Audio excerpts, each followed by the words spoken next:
टीकमगढ़ में भारतीय जनता पार्टी के दल में भी बगावत के स्वर तेज हो गए हैं। पूर्व विधायक के श्रीवास्तव ने पार्टी की प्राथमिक सदस्यता से इस्तीफा दे दिया है। इसके अलावा भी भाजपा के कद्दावर नेता राजेंद्र तिवारी ने भी विरोध के स्वर तेज कर दिए हैं।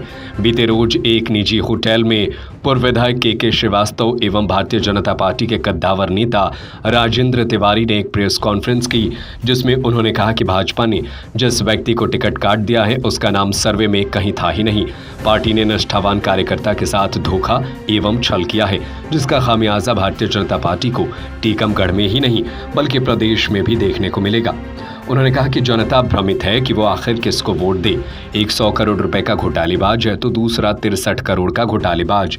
उन्होंने पूर्व विधायक राकेश गिरी गोस्वामी पर भूमाफिया, अवैध उत्खनन, ब्लैकमेलिंग जैसे तरह तरह के संगीन आरोप लगाए। उन्होंने टिकट वितरण के दौरान प्रदेश कार्य समिति पर भी तरह तरह के आरोप लगाए।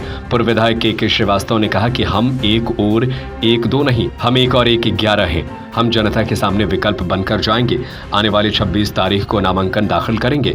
हम दोनों में से कोई भी एक व्यक्ति चुनाव लड़ सकता है। क्या निर्णय लिया गया? क्या आप लोग चुनाव में नहीं, चुनाव हम दोनों में से कोई ना कोई लड़ेगा। मैंने चूंकि घुटन महसूस कर रहा था, मैं कारखाने में तूती की आवाज़ है, जहाँ जहाँ हम लोग अपनी बात रख सकते थे संगठन स्तर पर और मैंने नेताओं के पास हम लोगों ने अपनी बात पहुँचाई। ये कहीं नहीं था कि सर जिसका जो नंबर में आता उसको आप टिकट दे दीजिए, अच्छे व्यक्ति को टिकट दे दीजिए। लेकिन मैं ये जो निर्णय हुआ उसके विरोध में थे, मुझे घुटन महसूस हुई और यहाँ कोई सुनने वाला नहीं है, तो मैंने कल त्याग पत्र दिया है भारतीय जनता पार्टी से। हो सकता कि इसके कारण भाजपा बच जाए। मैं अपनी कुर्बानी देने के लिए तैयार हूँ। 43 साल काम किया है। हम दोनों तय कर लेंगे, हम दोनों तय करेंगे और हम दोनों मत कहो। अब हम 1 और 1 2 नहीं है, 1 और 1 11 है।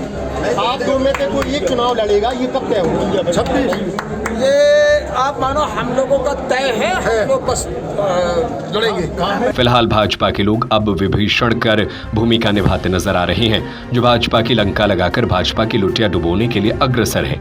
ऐसे में सीधे तौर पर कांग्रेस पौ 12 होती साफ नजर आ रही है। वहीं भाजपा के लिए ये कहावत भी चरितार्थ हो रही है कि ये जीत नहीं आशा है। बस इतना समझ लीजिए, एक आग का दरिया है, डूब कर जाना है। भाई साहब, आज वार्ता हुई है और विधायक भी आपके साथ है, क्या निर्णय लिया गया है? क्या तैयारी भारतीय जनता पार्टी का आपके द्वारा खुल के विरोध किया जा रहा है? आप विरोध नहीं, खुद की तैयारी। के श्रीवास्तव या राजेंद्र तिवारी कोई इस 43 विधानसभा टीकमगढ़ का प्रत्याशी होगा।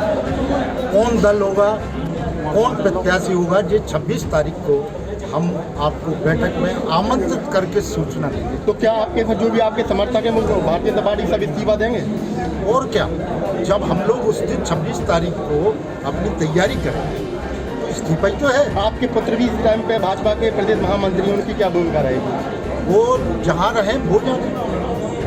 राजेंद्र तिवारी के श्रीवास्तव, इन दो में से एक चुनाव लड़ रहा है। के श्रीवास्तव ने कहा राजेंद्र तिवारी चुनाव लड़ेंगे, राजेंद्र तिवारी मैदान में नहीं।